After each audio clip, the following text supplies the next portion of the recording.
Greetings, schools, and welcome back to another talk about horror television. Tonight, we're covering The Tale of Deadman's Float, thanks to my dear pals over on IG. This episode was written by Will Dixon, who went on to write a segment of Night Visions, so he's practically family around here. So we open up at a school swimming pool in the year 1954. We meet a young boy ready to take a plunge.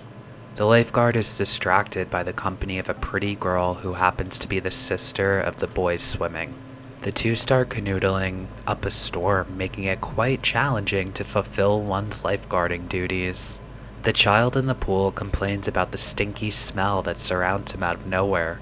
The boy is grabbed by something underwater. He starts yelling that there's something in the pool. Then the lifeguard jumps in to rescue the boy. We fast forward to modern times and cut to a science lab where our main character, Zeke Matthews, is making a big mess with his model volcano. I guess he mismeasured and created too big of an eruption.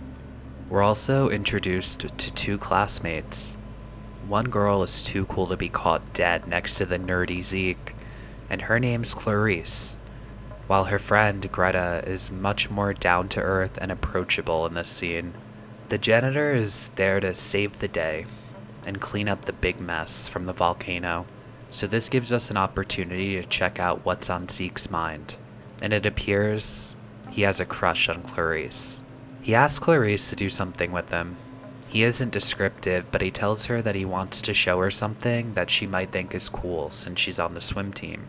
He won't mention any details, and he looks worried sick to talk to her. He stumbled his way through, though, and he gets her to agree to meet him tomorrow morning before school somewhere in the gymnasium.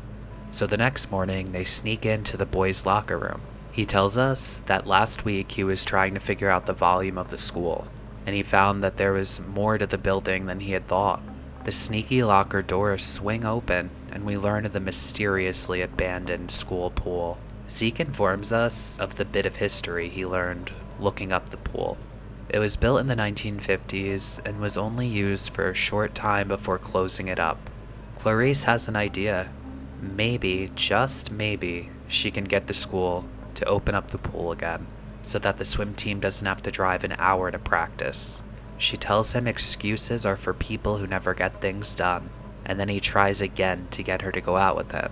Total fail, poor kid. Clarice whined, screeched, and bullied the administration into opening up the pool again, just like she foresaw. Wonderful. The old scary pool room is restored to its former glory.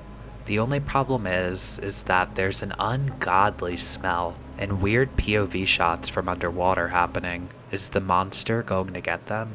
Not this time. They sum it up to some stinky old pipes. So now we're back in chemistry class. The nerd is helping the athlete pass the class. We all have our strengths and our weaknesses goals. The two come up with an agreement. If Zeke helps Clarice with chemistry, she will help teach him how to swim at the school pool after hours. We learn quickly that Zeke is scared to death of the water, so they decide to raft around a bit. We find out why Zeke is so afraid of the water. When he was just a small child, he almost drowned in a pond.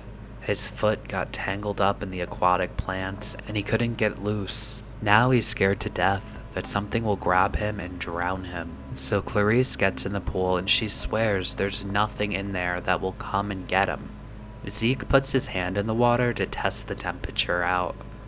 And then, Clarice is dragged underwater. Oh no. But luckily it's her silly friend from the beginning, Greta.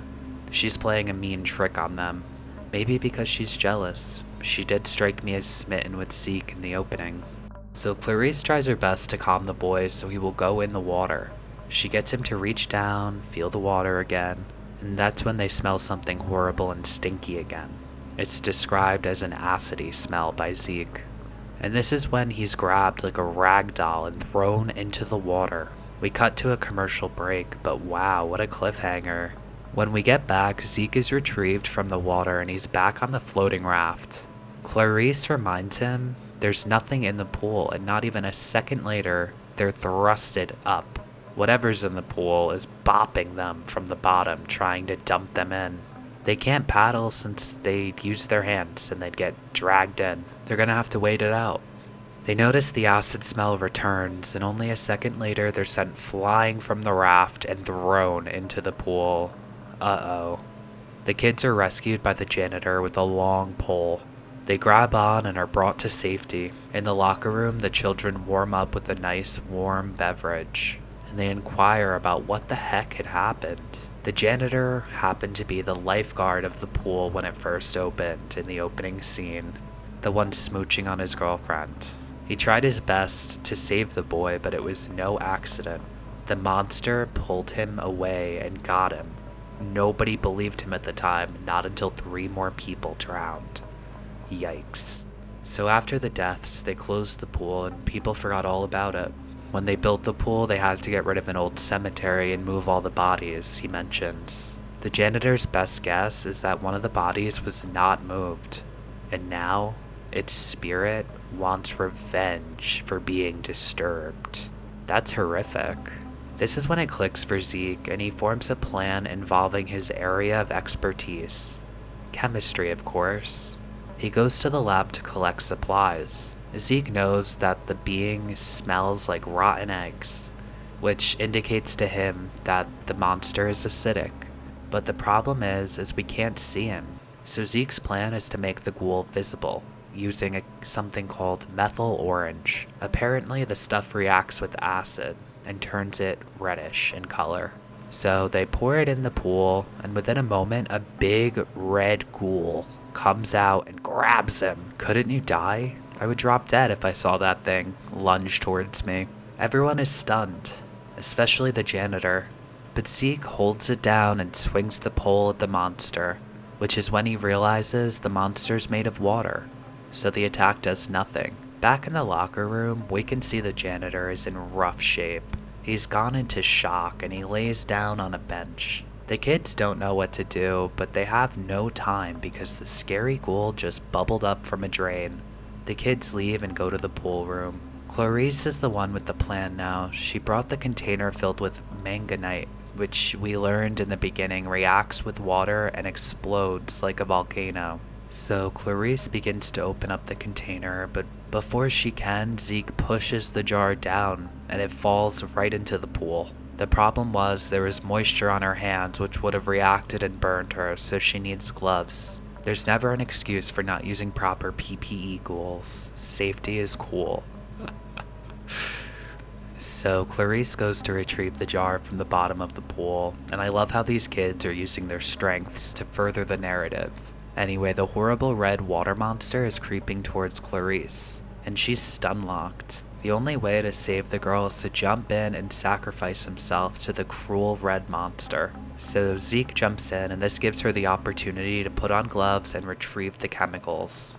Charlie the janitor comes out of nowhere and pulls Zeke up from the water, and there's Clarice right behind him with the potent chemicals. She douses him with manganite, and the monster fizzes up to nothing in spectacular fashion. The children and Charlie are finally able to relax and enjoy themselves in peace. And the unlikely couple, well, they make it work. Clarice is more accepting of the science geek, as they call him, and the monster never came back again. They all live happily ever after. Hip hip hooray. So I'm gonna have to rate this a near perfect and without a doubt exceptional 9.8 out of 10 for the series Are You Afraid of the Dark? This episode stuck with me most of all from the series, and it seems I'm not the only 90s kid who feels this way, so I'm glad we're in agreement that this one is spooktacular and amazingly done. The kids were familiar, smart, and worked together very nicely to secure their lives. I liked the message a lot because we all have our strengths and weaknesses, but together we can form exceptionally well-rounded teams, and that's very special. I hope you all find the person who makes you feel complete and ready to tackle anything. It's an amazing feeling. The writing was very well done, and I really enjoyed how the story flowed so naturally. It was quite an exciting one if you ask me, and there wasn't any wasted time. Every minute was packed with good information and trials and tribulations that I couldn't wait to see resolved by these superstar kids and the very nice janitor that really saved the day here. The stakes are high as hell when a water monster tries grabbing your feet and dragging you to the bottom of a pool to drown. Like seriously, that's very scary to me as an adult still. Anyway, the trivia of the wiki page for this episode brought this to my attention, and guys, I'm a communications student and by no means a friggin' chemist, so let me know what you think in the comments. But what the trivia was saying was if the pungent acidic odor smelled of rotten eggs, as the janitor described, the only acid that comes close to smelling as such is sulfuric acid. Also, we'd need a stronger base than methyl orange to dilute the pH of the being down to approximately 7.0. Just thought that was an interesting side note for you science people out there. Let me know if you have any other episode recommendations for the series down in the comments. Huge thank you to my patrons for supporting today's video. I seriously couldn't do it without you angels. Thank you endlessly. If you'd like to support the channel with just a few bucks a month, you can totally do so over on Patreon. The link is always down in the description. You have no idea how much it means to me. Thank you all, be well, and stay spooky.